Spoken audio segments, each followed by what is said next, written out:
In the cutthroat realm of Los Angeles's high society, a public embarrassment is like primetime entertainment.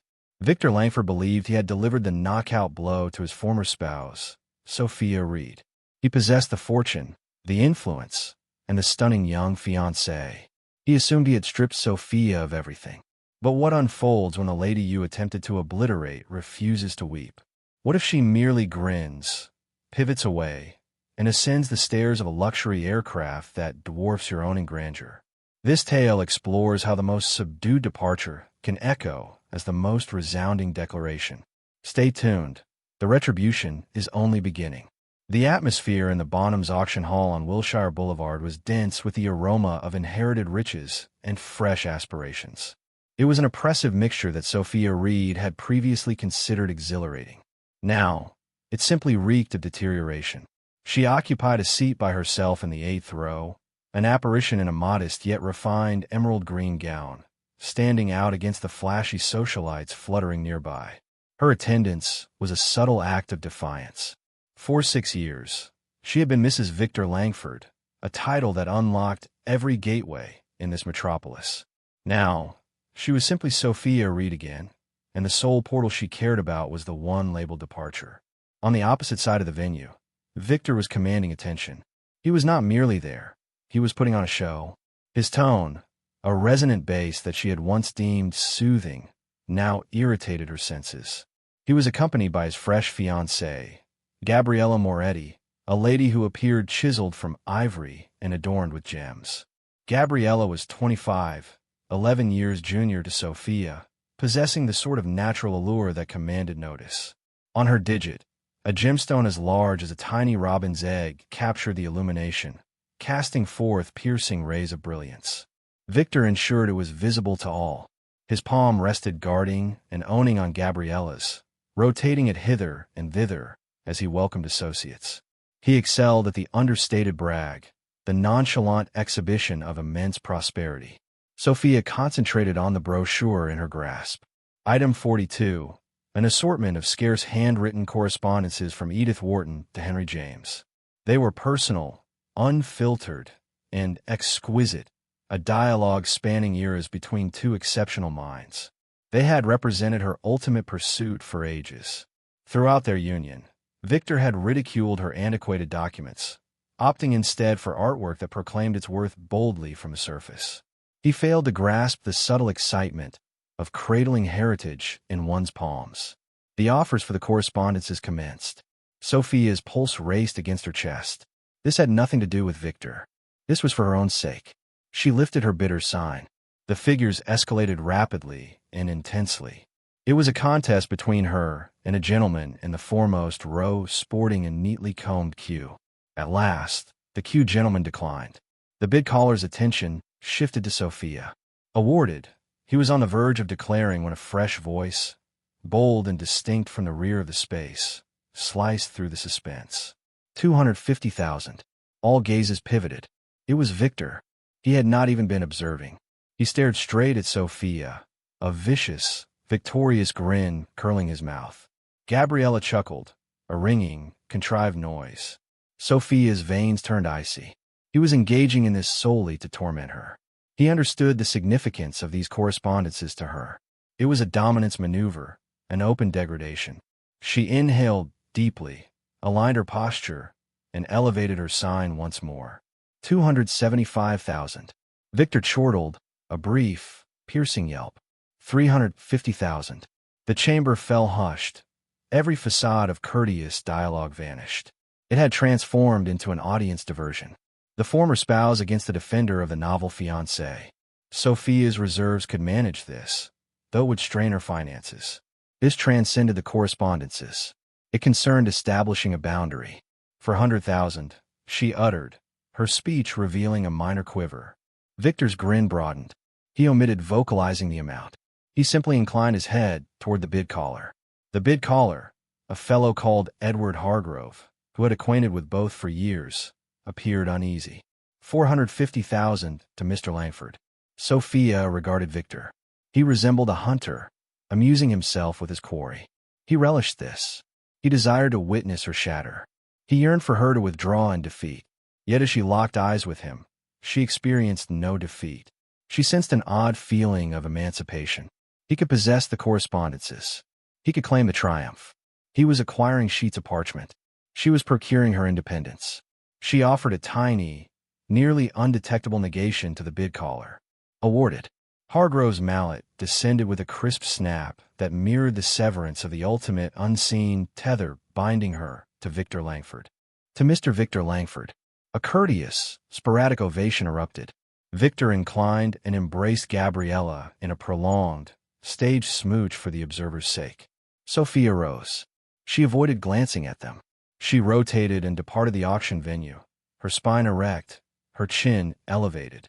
She missed the perplexed expression on Victor's countenance as he observed her exit. He had anticipated sobs, an outburst, a furious departure. He had not foreseen this serene, honorable withdrawal. He had secured the skirmish. But as Sophia vanished amid the Los Angeles throngs, he harbored the disconcerting sensation that he had forfeited the conflict. He clutched his trophy, the correspondences he had no desire for, and for the initial occasion perceived the emptiness of his success. The apparition had vacated the premises, yet her phantom lingered as an enigma, suspended in the opulent atmosphere. 3 days afterward, the heavens above Van Nuys Airport in California were a vivid, unclouded azure. It was the sort of day that caused the exclusive aircraft arrayed on the runway to sparkle like treasures. Sophia Reed positioned herself near the gateway to the elite aviation lounge.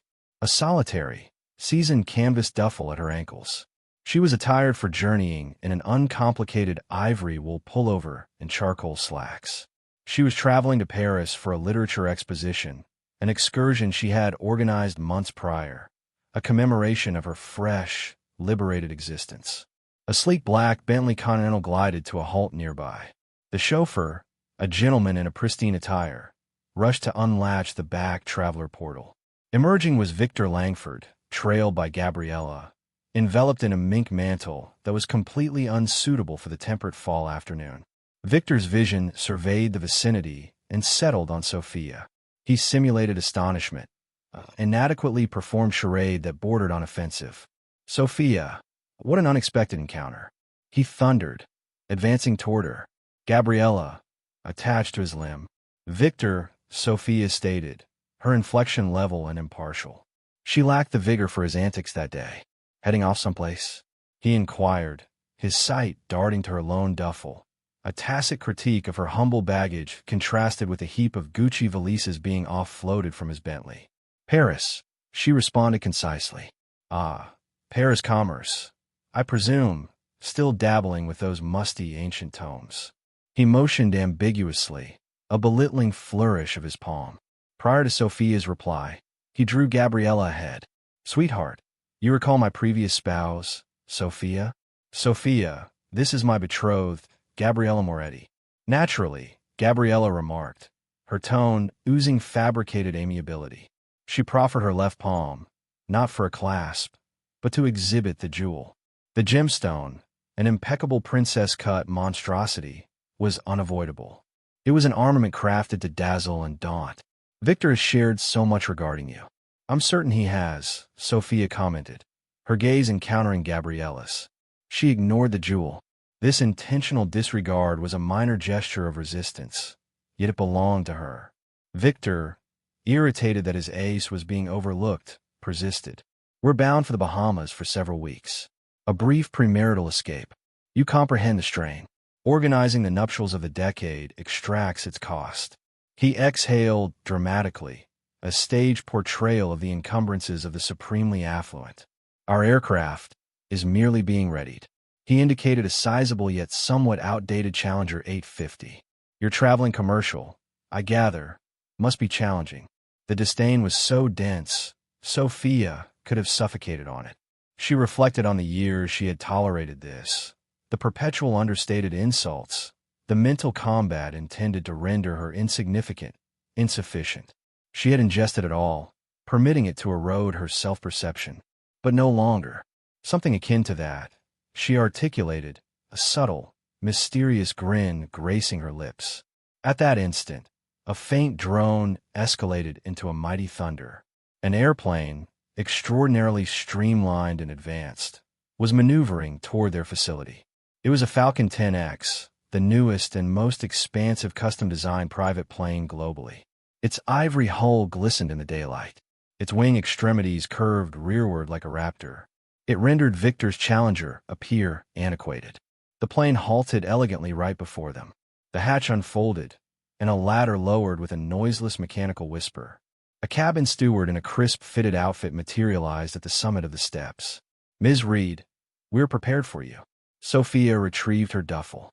She pivoted to Victor and Gabriella. Their jaws were marginally ajar. Their orbs expanded in incredulity. The victorious grin had dissipated from Victor's visage, supplanted by an expression of complete, dumbfounded bewilderment. Gabriella's clasp on his limb had intensified, her impeccably groomed claws embedding into his lavish attire. "It was intriguing encountering you both," Sophia expressed. Her tone was composed, but an indisputable tone of conclusiveness resonated. "Enjoy a splendid time in the Bahamas." She proceeded toward the plane, her strides leisurely, her stance impeccable. She refrained from glancing rearward. She had no necessity. She could sense Victor's astonished stare on her dorsal, a mute affirmation of the monumental transformation that had transpired. As she climbed the steps and vanished into the refreshing, tranquil confines of the 10X, the hatch ceiling behind her, Victor Langford remained positioned on the runway, the enormous gemstone on his betrothed's digit abruptly appearing diminutive and trivial beneath the silhouette of the splendid plane that had engulfed his former spouse entirely. The specter of his history had not merely reappeared, she had enhanced, and he possessed no notion of his adversary. The inside of the Falcon 10X was a haven of restrained opulence. There existed no garish gold accents, no flamboyant exhibitions of affluence that Victor would have demanded. Rather, the compartment was a harmony of gentle blues, beige hide, and ebony varnished timber. It was expansive, silent, and soothing. As Sophia reclined into a luxurious recliner, a wave of tranquility enveloped her, an emotion she had not recognized she had lacked for years. A gentleman appeared from the anterior section, a goblet of golden fluid in his grasp. He was statuesque, with a slender, vigorous physique that his flawlessly customized garb could not hide. His locks were ebony with notable streaks of gray at the sides, and his orbs, a remarkably perceptive hue of green, wrinkled at the edges as he beamed at her. This was Alexander Voss. "I observed that minor spectacle on the runway," he commented, his timbre a deep, agreeable murmur. "I nearly dispatched the assistant pilot with a container of snacks." He presented her a vessel of liquid. "Are you fine?" "I'm superior to fine," Sophia replied, sipping. "I believe I just discarded the final remnant of a highly poisonous union." Alexander chortled, an authentic, hearty resonance that permeated the space. He occupied the chair facing her. "Victor Langford, I instructed my staff to conduct some investigation after you initially referenced him. A typical egotist. All spectacle, no essence. His whole self-esteem is linked to others' views. Individuals like that are remarkably vulnerable. You cannot imagine," Sophia whispered, gazing through the pane as the plane initiated its potent, fluid elevation. The globe and her history diminished below them. She had encountered Alexander Voss 7 months prior at a quaint autonomous bookshop in Beverly Hills. She had been extending for an initial printing of The Age of Innocence, and so had he. They had initiated a dialogue, a genuine exchange, concerning volumes, creativity, and the serene delights of an existence beyond the public eye. He had presented himself as Alexander, an advisor. It was solely weeks subsequently, following a sequence of extended suppers and strolls through Griffith Park, that she uncovered advisor was a vast minimization. Alexander Voss was the originator and chief executive of an international innovation enterprise focused on information protection and machine learning.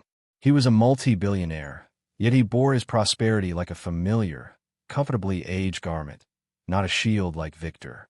He was intensely secluded, seldom captured in images, and his designation was more apt to appear in the annotations of scholarly publications than in scandal sheets. He was parading his betrothed's jewel, Sophia mentioned, a slight, wry beam on her countenance. It was the magnitude of a doorknob.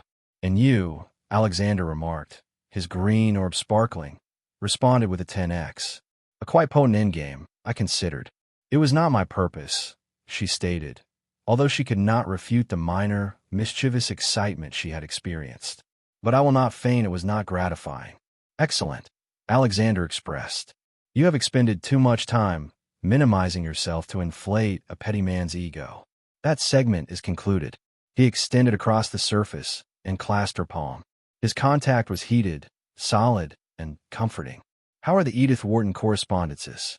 Sophia's spirit dipped slightly. "He acquired them, surpassed my offer at the Bonhams event. It was an intentional deed of malice." Alexander remained mute momentarily, his demeanor inscrutable. "I understand." He imbibed from his beverage. "Well, maybe it is advantageous. Occasionally, you must release antiquated items to accommodate the novel." He altered the topic, directing the discussion toward the Paris Literature Exposition, inquiring about the vendor she anticipated meeting, the presentation she intended to participate in. He heated, genuinely heated, his concentration wholly on her. It was this, exceeding the exclusive plane or the boundless assets at his command, that constituted the authentic gauge of the individual. He perceived her, the authentic her, the lady who adored musty ancient volumes and tranquil afternoons. With Victor, she had served as an adornment, an attractive item to be showcased. With Alexander, she was a collaborator. As they soared westward, pursuing the daylight, Sophia sensed a deep feeling of optimism. The upheaval of her history was ultimately leveling into transparent, expansive heavens. She was no longer a specter at another's banquet.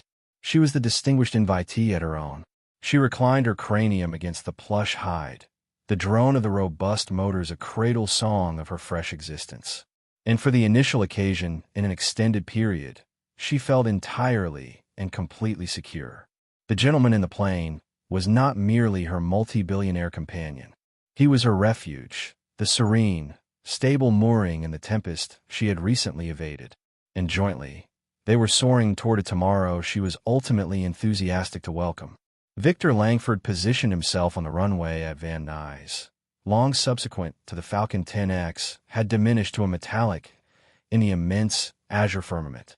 The thunder of its motors had been substituted by a buzzing in his auditory canals. The exultant elevation from the event, the complacent contentment of displaying his prosperity had dissipated, yielding an acrid metallic flavor in his oral cavity. "Victor, dearest, are we departing?" Gabriella's timbre, typically a tuneful murmur, was acute, restless. The premarital radiance had been supplanted by a grimace. Her ideal Bahamas holiday was being postponed. "What was that?" Victor mumbled, not to her, but to his own self. "Whose plane was that?" "How would I know?" Gabriella retorted, drawing her absurd mink mantle firmer around her. "Does it signify? It's likely least. She's probably cohabiting with some crass, fresh fortune sort to settle her expenses." But Victor recognized it was not least. He had observed the unobtrusive, personalized emblem on the rear stabilizer, a stylized V entwined with an A. That was a personal mark. That indicated possession. And the 10X, he comprehended its expense. The fundamental version was almost $90 million. With bespoke interiors, you approached $110 million. That was not fresh fortune.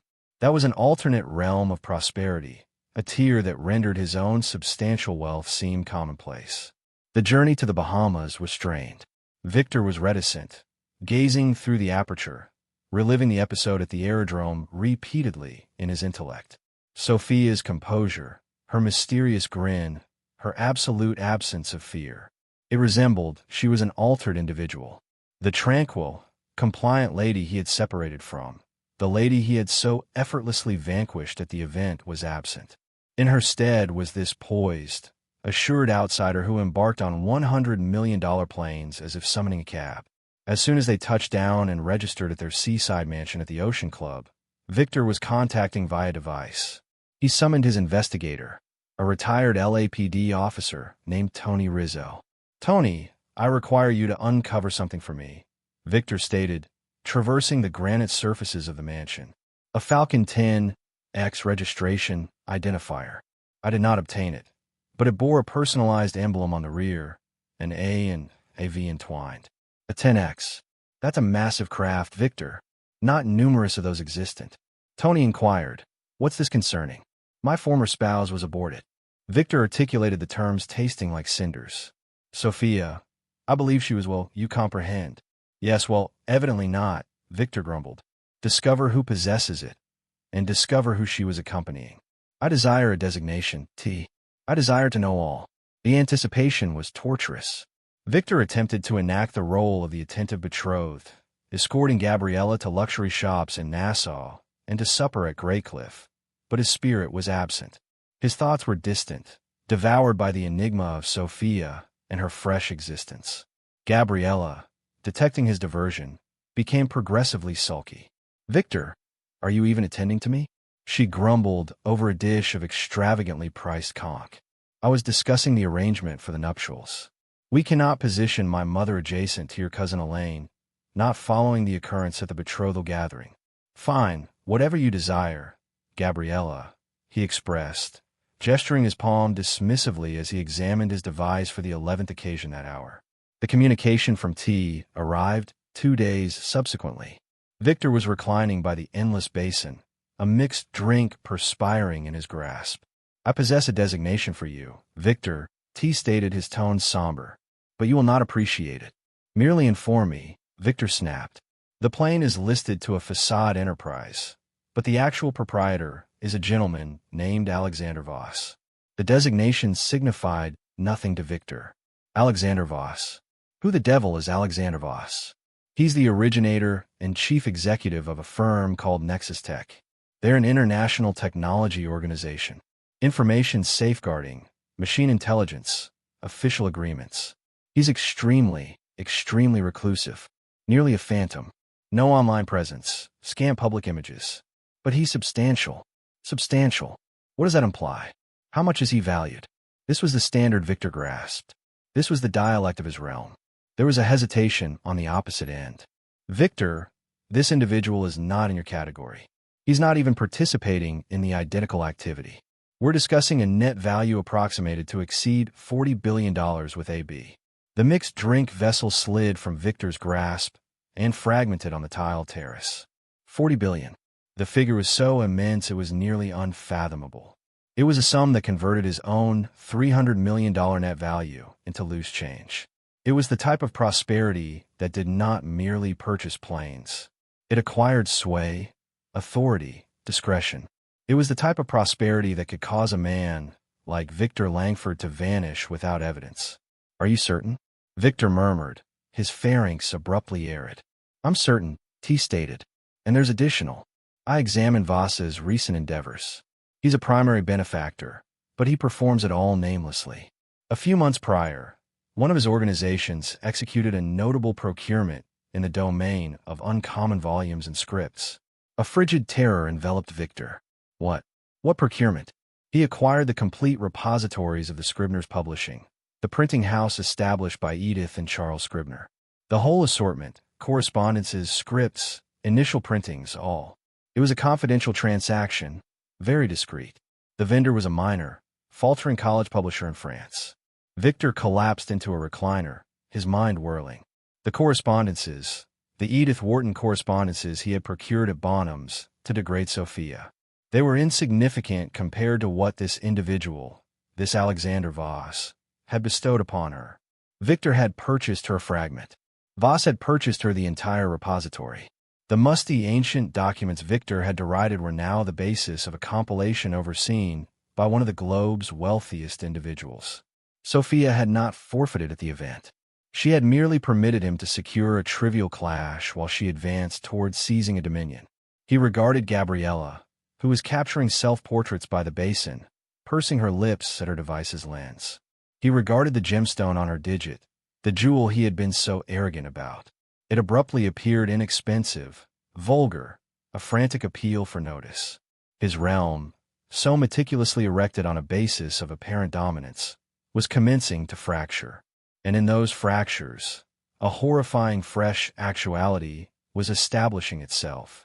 Sophia Reed, his timid, unpretentious former spouse, was now entangled with a man who could purchase and vend him 1,000 times without detecting. The disintegration of Victor Langford had initiated. The yearly preservation celebration at the Getty Museum was the sparkling pinnacle of the Los Angeles communal calendar. It was an evening where fortunes were committed, images were refined, and the city's complex authority interactions were exhibited openly. For Victor Langford, it had perpetually been a familiar territory, an evening to strengthen his position at the core of this cosmos. This year, nonetheless, the cosmos appeared to have shifted on its pivot. He and Gabriella materialized amid a barrage of photographic bursts. Gabriella, in a vivid scarlet couture dress engineered to create an impact. Victor, in a traditional Armani formal suit, enacted his role, beaming for the lenses, his palms steadfastly placed on the base of Gabriella's spine. But his orbs were surveying the assembly, hunting for a specter. He did not need to hunt extensively. He spotted her across the grand atrium, positioned near the ingress to the antiquities exhibit. It was Sophia, and she was mesmerizing. She donned a straightforward pillar-shaped robe of profound amethyst satin that glimmered beneath the illuminations. Her tresses were arranged in an elegant chignon, and her sole adornments were a duo of subtle pearl and amethyst pendants. She was conversing with a modest cluster of individuals, and, as she chortled at something one uttered, the resonance seemed to traverse the vast area, a tone of untainted, unadulterated delight. Beside her, his palm resting gently on her limb, was Alexander Voss. In flesh, he was even more commanding than Victor had envisioned. He exuded a serene vigor, a tranquility that was more potent than Victor's rehearsed audacity. He was not surveying the space, pursuing endorsement or focus. His concentration was wholly on Sophia. The murmurs initiated nearly instantly. Is that Sophia Reed? Who is she accompanying? I've never observed him previously. That's Alexander Voss, the Nexus Tech Fellow. No, it cannot be. He never attends these occasions. Well, he's present now, and he cannot divert his gaze from her. Victor observed as a parade of people he had deemed his confederates, his companions, directed their path toward Sophia and Alexander. People who had excised Sophia from their invitation rosters the instant the separation was declared. People who had aligned with him, who had absorbed his rendition of the narrative. Now they were adulating her, their beams broad, their chortles somewhat excessive. He witnessed Samuel and Lydia Thorne, a duo he had known for 15 years, virtually shove their way through the multitude to salute Sophia with effusive cheek pecks. Lydia had once informed Gabriella that Sophia was a charming lady, but somewhat tedious. Now she was clinging to Sophia's every utterance. The supreme degradation occurred when Victor and Gabriella neared the primary greeting queue for the museum's curator, Elena Ruiz. They were positioned behind the Thorns, who were now engaging vibrantly with Sophia and Alexander. As the queue progressed, Elena Ruiz saluted the Thorns. Then her orbs illuminated as she perceived the duo behind them. Alexander, I cannot believe you attended, Ruiz expressed, circumventing Victor entirely to clasp Alexander's palm cordially. And Sophia, you appear utterly magnificent. We were so elated when we learned about the donation for the Fresh Archive section. It's revolutionary for us. Victor stiffened. The archive section. He darted a glance at Sophia. She encountered his stare, her countenance serene, indecipherable. There was no exultation in her orbs. No, I informed you thus. There was merely a serene assurance that was more disquieting than any blatant exhibition of success. Victor, Gabriella, so pleasant to encounter you, Ruiz expressed, ultimately turning to them, her inflection courteous, but perceptibly chillier. The instant was transient, but in the predator-filled arenas of Hollywood society, it was a lethal injury. They had been disregarded publicly. Gabriella was furious. What was that concerning? She whispered as they distanced from the greeting queue. An archive section. Is that where her fresh companion is investing his funds? How completely monotonous. But Victor recognized it was not monotonous. It was tactical. It was an exhibition of authority that was both understated and total. He was not merely purchasing her planes. He was constructing her heritages. He was eternalizing her enthusiasm in the marble and crystal of the planet's most renowned gallery. What could Victor's gemstone jewel rival that? During the meal, the degradation persisted. Their seating, typically a premier location near the podium, was in a less favorable spot near the service areas. From across the space, Victor could observe Sophia and Alexander positioned at the curator's seating, surrounded by legislators, creators, and magnates of commerce. He observed as Alexander inclined and murmured something in Sophia's auditory canal, causing her to chortle. The closeness of the action was a blade in Victor's abdomen. He was forfeiting. He was forfeiting a contest he had not even realized he was engaging in. His prosperity, his standing, his lovely betrothed, the foundations of his persona were demonstrating to be a structure of illusions confronting Sophia's fresh actuality. He had believed he had eradicated her, but instead she had been regenerated more robust, more luminous, and fueled by a potency he could not grasp or contend with. The murmurs at the Getty were a fatal strike for the realm he had recognized. The specter of his history was now the sovereign of the occasion, and he was merely an observer in the economical positions witnessing her enthronement. The days succeeding the Getty celebration were a gradual torment for Victor Langford. His realm, once a sparkling stronghold of his own creation, was being disassembled element by element. The narrative of his open disregard had become a cautionary tale murmured over beverages at the Chateau Marmont and analyzed at midday meals at Spago. Commercial partners who once vied for his attention now had aides who notified him they were in conferences perpetually. He was a specter in his own existence, lingering at the fringes of a realm that no longer desired him. His connection with Gabriella disintegrated under the strain. Her fondness had been exchange-based, a medium traded for the prestige he supplied. With his communal assets declining, she had become candidly scornful. The nuptial organization devolved into a spectacle of brutality. "Are you certain you can still finance the bespoke crystal sculpture of two doves embracing?" she queried one night, her tones saturated with poison as she perused a matrimonial periodical. They were in their vast Rodeo Drive residence, which abruptly felt less like a citadel and more like an ornate enclosure. "Perhaps we should reduce. We do not wish to appear frantic. It's so unattractive." The ultimate, devastating strike arrived 2 weeks after the celebration. Victor was relying on a consolidation with a competing enterprise, a transaction that would have been a salvation, an open assertion that he was still a contender. The chief executive, a gentleman named Ethan Blackwell, with whom he had shared whiskey and played tennis for years, contacted him individually. "Vic, unfortunate tidings," Ethan stated, his tone tense with artificial compassion. "The council has reservations, unexpected economic instability." But Victor discerned the verity in the quietude between the terms. Ethan's spouse, a powerful lady who led 2 gallery councils, had been at Elena Ruiz's seating at the Getty. She had observed his degradation directly. It was not economic instability. It was communal infection. He was poisonous. A dark, venomous fury commenced to seethe in his core. It was a strong mixture of injured vanity, devouring envy, and a peculiar distorted feeling of proprietorship over the lady at the heart of it all. Sophia. It was entirely her responsibility. He became fixated. He had his investigator Tony dispatch him daily accounts on her activities on Alexander Voss. He discovered that Voss had not only procured her the Scribner's publishing repositories, but had also founded a scholarship in her designation at UCLA for the examination of realist literature. Each fresh particular was another rotation of the blade. Propelled by this erosive rage, he performed something he recognized was imprudent. He ascertained where she was residing. It was not difficult.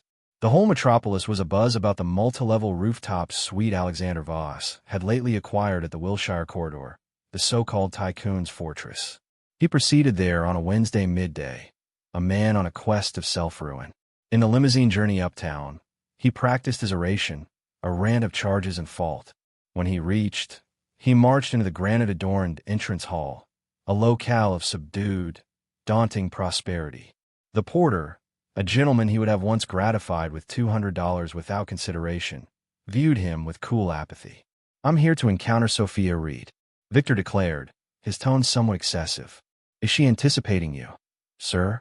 the porter queried, unmoving. "We're long-standing acquaintances." Victor fabricated, the terms tasting like bile. He displayed a Rolex timepiece like a symbol of distinction, but the porter remained unmoved. Victor's designation, it appeared, was no longer a passkey that unlatched all entrances. He was compelled to utilize a link, contacting an associate on the structure's council, to be permitted upward. The degradation of it fueled his fury further. He ascended the exclusive lift, its partitions clad in polished copper, his pulse throbbing, a frenzied, irate cadence. The rise was noiseless, fluid, and felt like a voyage to his own demise. When the portals parted directly into the residence's vestibule, he was briefly stunned into quietude. The area was not merely vast. It was a declaration of a degree of refinement and prosperity he had only ever simulated possessing. The stone floors were a continuous spread of ivory veined with faint azure. The ground-to-roof panes framed Griffith Park like a vibrant masterpiece. The creativity on the partitions was subdued but meaningful. A modest contemplative Pollock, a fragile Hokusai. There was no gilt, no sparkle, none of the ostentatious, observe-me ornamentation he preferred. It was the abode of someone who had no need to proclaim their funds. And there, positioned in a reservoir of afternoon radiance, was Sophia. She was organizing a basic arrangement of ivory lilies in a container, and she did not appear astonished to perceive him. She merely appeared fatigued. "Victor," she expressed, her tone lacking sentiment. "You should not be here. I require to converse with you," he growled, advancing into the space. "What is this, Sophia? What are you executing?" "I'm organizing blossoms," she responded, her composure supernatural, enraging him. "Do not act ignorant with me," he erupted, his tone fracturing. "This," he motioned frantically, his limb encompassing the entire scenic panorama. "The plain, the celebration, this fortress in the clouds. Who are you?" "You are my spouse. You were a curator's offspring from Texas. I discovered you. I created you. You were entirely content with a volume and a mug of coffee. I'm still that individual, Victor," she expressed softly, placing a concluding lily in the container. "You simply never troubled to examine closely enough to perceive the remainder of me. You observed a mirror of yourself, and you were furious when I did not correspond to the picture you had fabricated in him." Victor expelled the term. "This Alexander Voss. You abandon me, and you promptly locate one of the richest individuals globally. Is that what this was all concerning? Were you scheming this throughout? Enacting the timid little scholar while you awaited a larger prize?" Sophia ultimately set down her floral cutters and pivoted to confront him completely. Her orbs, which he had once considered merely attractive, were now ablaze with a frigid blaze he had never witnessed. "No, Victor, that's your strategy, not mine. You are the one who equates a person's value with their financial balance. I became enamored with a man who heeded me, who esteemed me, who viewed me as an equivalent.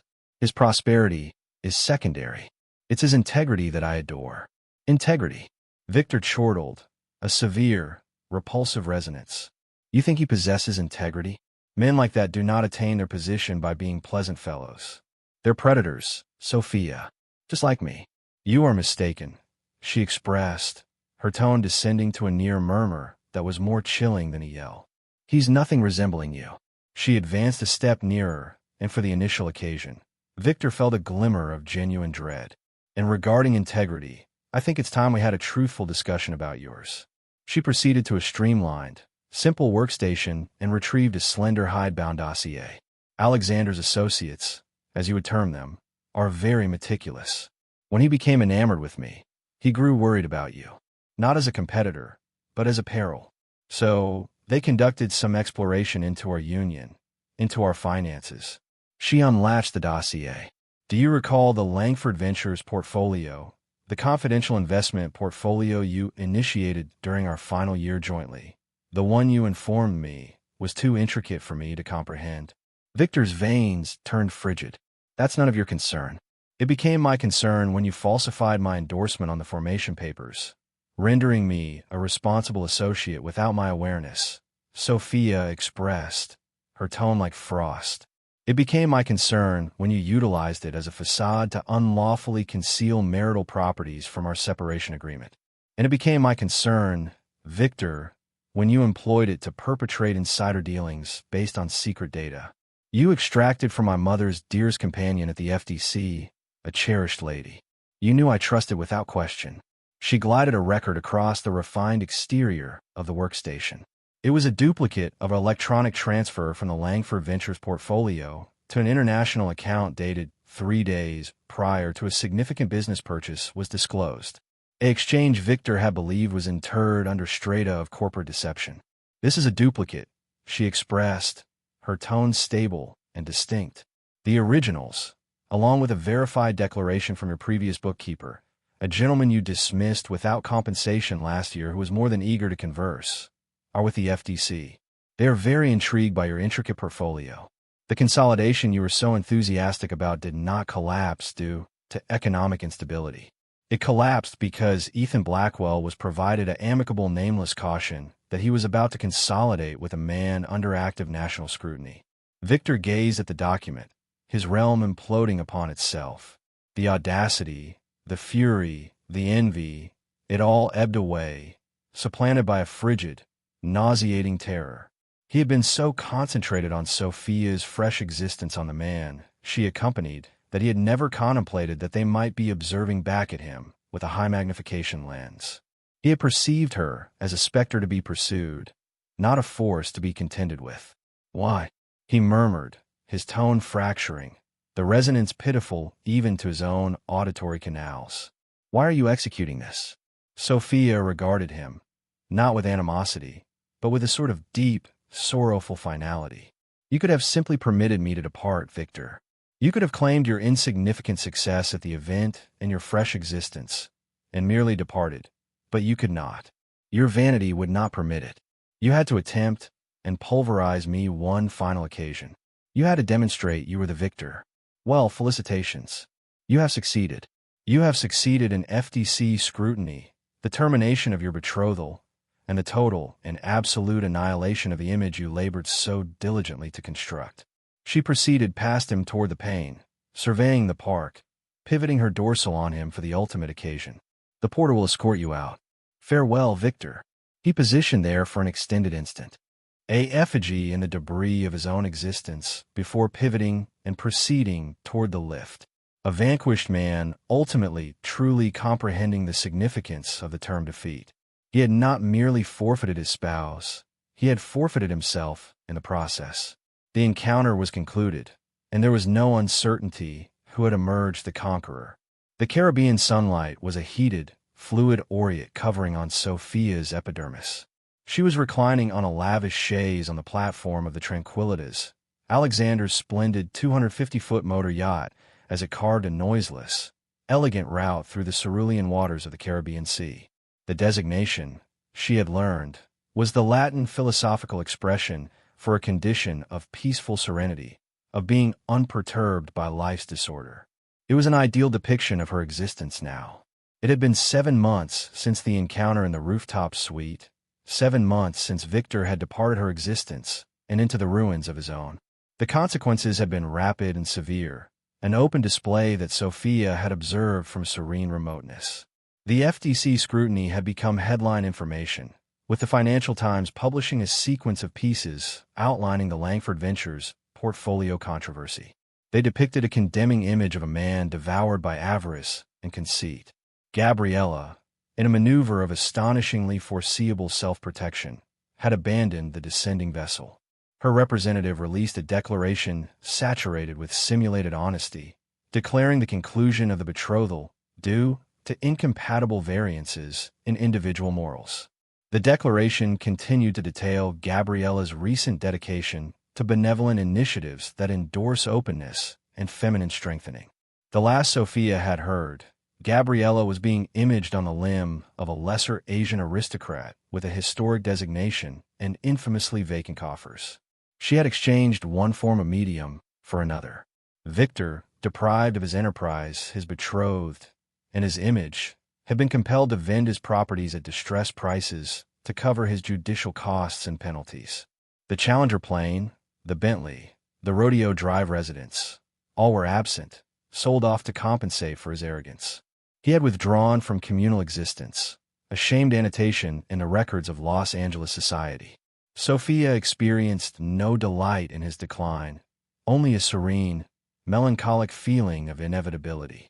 He had erected his existence on a foundation of granules, and it had been eroded by a surge of his own creation. Alexander emerged from the compartment, a platter in his grasps, carrying 2 vessels of cooled rose wine and a modest dish of dates and feta. He settled beside her, his presence a consoling heat that had become the mooring of her realm. "A communication arrived for you via the orbital links," he expressed, presenting her a vessel from Edward Hargrove at Bonham's. Sophia elevated an eyebrow. "Oh, I believed I was removed from his roster of premium patrons." Alexander's orbs sparkled with mirth. "Evidently, you are reinstated. It seems a particular assortment of Edith Wharton's correspondences to Henry James are available once more." The prior possessor failed on his remittance. He allowed the assertion to suspend in the temperate atmosphere. Hargrove was inquiring if you remained intrigued. He mentioned he could obtain them for you confidentially before they proceed to event again. Sophia gazed at the boundless azure horizon. She contemplated the correspondences, about the frantic longing she had sensed for them. She contemplated the lady she had been in that event chamber, feeling diminutive and impotent, perceiving those sheets as a salvation to a realm of essence she felt deprived. She contemplated the bite of Victor's nonchalant malice, and she realized with an abrupt, startling lucidity that the longing was absent. "No," she expressed, a gradual, authentic grin extending across her countenance. "Informed gratitude, but I'm not intrigued." Her enthusiasm for those correspondences had been a manifestation of a profounder necessity, a necessity to link with the existence of the intellect, an existence of significance that had been deprived in her union. Now, she was experiencing that existence daily. She and Alexander expended their nights reciting to each other, disputing aesthetics, and organizing the syllabus for the fresh scholarly endowment they had funded. The correspondences were an emblem of a yearning that had now been fulfilled. "I possess the genuine article now," she expressed, pivoting to him, her orbs gleaming. She inclined and embraced him. A gradual, profound embrace filled with appreciation and a tranquility she had once considered unreachable. "I do not require to purchase someone else's affection correspondences." Alexander beamed, a profound, satisfied beam that extended to his orbs. "I'm pleased to hear that." He motioned toward a modest hidebound volume on the surface beside them, an item she had not observed before. "Because I possess something for you." Sophia retrieved it. The hide was supple and aged, a profound sapphire. There was no heading on the exterior, only a modest embossed S in the lower edge. She unlatched it. Within, on the initial sheet, in graceful, acquainted script, were the terms, the assembled reflections of Alexander Voss on initially encountering Sophia Reed, and subsequently. "You composed this." "I commenced it the day we encountered in that bookshop," he expressed, a subtle, charming flush on his cheeks. "I note things following our dialogues. It's somewhat disjointed, I'm apprehensive, and my script is dreadful, but it's all accurate." Her digits, quivering slightly, flipped the sheets. It was replete with insights about her, citations from volumes they had debated, partial verses and sincere proclamations of his expanding affection. One notation, dated a week after they encountered, read, "She discusses volumes not as items, but as long-standing companions. Her enthusiasm is not for the worth of an initial printing, but for the essence of the narrative inside. She is the scarcest entity I have ever met, an individual who is completely genuinely herself."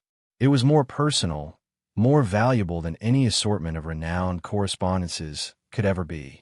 It was their heritage, their narrative composed not for the globe, but solely for her. It was evidence that she had been perceived, truly perceived from the very commencement. Tears accumulated in her orbs, obscuring the pigment on the sheet. But they were not the tears of melancholy or degradation she had once known so well. They were tears of unadulterated, purifying delight. The specter of her history was ultimately entirely absent. The event, the jewel, the spectacle, it all felt like it had occurred to someone else in another era. She sealed the volume and clutched it to her bosom as if it were the most precious item globally. And to her it was. She gazed out at the vast spread of the sea at the horizon, where the azure of the water encountered the azure of the sky. It was a panorama of limitless potential. She possessed her own correspondences now, her own narrative, her own serene, unyielding affection. This was her fresh commencement, and it was more exquisite than anything she could have ever ventured to envision. Ultimately, this was not a narrative about the success of prosperity over prosperity. It was a narrative about the success of essence over spectacle, of integrity over image. Sophia Reed did not require a multi-billionaire to rescue her. She required to rescue herself, to recollect the lady she was before the globe informed her who she should be. Alexander Voss was not her savior.